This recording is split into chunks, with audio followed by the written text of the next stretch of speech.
Friends, मैं हूं पंकज और आज के इस वीडियो में आपका स्वागत है। जरा इमेजिन कर देखिए, अगर किसी दिन पाकिस्तान की इकोनॉमी कोलैप्स हो जाए तो सबसे ज्यादा टेंशन किस देश को होगी? आप सोच रहे होंगे शायद इंडिया को। बिल्कुल नहीं, बल्कि यूनाइटेड स्टेट अमेरिका और चाइना को इसकी टेंशन सबसे ज्यादा होगी। शायद आप सोच रहे होंगे कैसे, आइए जानते हैं। आज दुनिया दो भागों में बटी हुई है, एक तरफ अमेरिका तो दूसरी तरफ चाइना। दोनों ही सुपर पावर बनना चाहते हैं और साथ ही दुनिया को कंट्रोल भी करना चाहते हैं। और इस छोटे से गेम में एक छोटा सा कंट्री है जो सबसे ज्यादा इंपॉर्टेंट बन जाता है, और वो है पाकिस्तान। मतलब नेचुरल रिसोर्सेज पाकिस्तान के पास है, पर इतने नहीं है जिससे कि वो अपने देश की गरीबी मिटा सके। तो सवाल उठता है, क्या है पाकिस्तान के पास ऐसा? और इस सवाल का जवाब है पाकिस्तान की ज्योग्राफिकली लोकेशन। पाकिस्तान एशिया के बीचों बीच बैठा है, वेस्ट में मिडिल ईस्ट के पास, नॉर्थ ईस्ट में इंडिया और चाइना के पास, जिसका सीधा सीधा मतलब है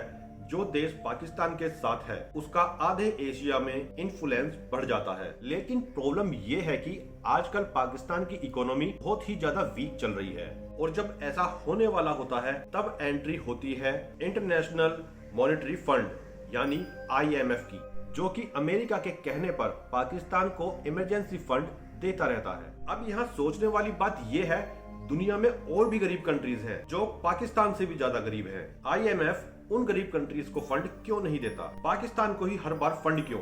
इसका एक सिंपल सा रीजन है, और वो है स्टेबिलिटी। क्योंकि अमेरिका जानता है अगर पाकिस्तान गिर गया तो पूरा रीजन अनस्टेबल हो सकता है। और दूसरा रीजन है पाकिस्तान के पास न्यूक्लियर वेपन्स है, जिसकी कि वो आए दिन इंडिया को धमकी देता रहता है। अब यहाँ पर सोचने वाली बात ये है कि एक न्यूक्लियर पावर कंट्री की अगर इकोनॉमी कोलैप्स हो जाए तो दुनिया के लिए कितना बड़ा रिस्क हो सकता है। आप समझ रहे हैं ना मैं क्या कहना चाहता हूँ? अगर एक न्यूक्लियर पावर कंट्री की इकोनॉमी कोलैप्स हो जाए तो क्या होगा? तो चलिए इसको एक एग्जाम्पल से समझ लेते हैं। मान लीजिए आपके पास बहुत सारा सोना है पर खाने के लिए पैसे नहीं है, तो आप इस कंडीशन में क्या करोगे? तो साफ सी बात है, आप उस सोने को बेचना शुरू कर दोगे। भाई साफ सी बात है, आप भूखा थोड़ी ना मरना चाहोगे, आप उस सोने को ही बेचोगे। तो यही चीज पाकिस्तान के साथ भी है, वो अपनी कंगाली की हालत में न्यूक्लियर वेपन्स किसी को भी बेच सकता है। अब यहीं पर सबसे ज्यादा इंटरेस्टिंग ट्विस्ट आता है। यूनाइटेड स्टेट पाकिस्तान को कंप्लीटली गिरने नहीं देता, पर उस पर पूरा ट्रस्ट भी नहीं करता, और इसीलिए अमेरिका पाकिस्तान को लेटेस्ट हाईटेक वेपन्स नहीं देता, क्योंकि अमेरिका को डर है कंगाली की हालत में पाकिस्तान उसकी लेटेस्ट टेक्नोलॉजी को चाइना को ना बेच दे। और अगर चाइना को अमेरिका की टेक्नोलॉजी मिल गई तो वर्ल्ड का पावर बैलेंस चेंज हो सकता है।